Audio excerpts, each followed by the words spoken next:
রব্বুল আলামিনের দরবারে এই দোয়াটি 10 বার পাঠ করেন, আল্লাহ তাআলা আপনার মনের সকল ইচ্ছাগুলো পূরণ করে দেবেন ইনশাআল্লাহ।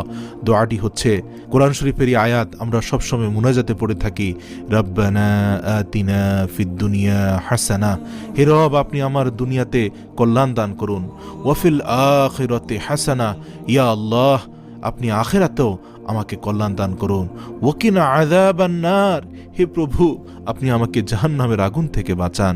সূরাতুল বাকারা 201 নম্বর আয়াত। আপনি তাহাজ্জুদের নামাজের ভিতরে সিজদারত অবস্থায়, প্রথম সিজদা হোক, দ্বিতীয় সিজদা হোক, প্রতি রাকাতেই হোক, সিজদার তাসবিহ পাঠ করে সিজদারত অবস্থায় এই দোয়াটি দিল থেকে খালেস নিয়তে চোখের পানি ছেড়ে দিয়ে 10 বার পাঠ করবেন। 10 বার পাঠ করে আপনি নামাজ শেষ করে কয়েকবার আস্তাগফিরুল্লাহ, কয়েকবার দুরূদ শরীফ পড়ে তারপর আল্লাহর কাছে হাত তুলুন, দোয়া করবেন। ইনশাআল্লাহ ইনশাআল্লাহ আপনি যা চাইবেন আল্লাহ পাক রব্বুল আলামিন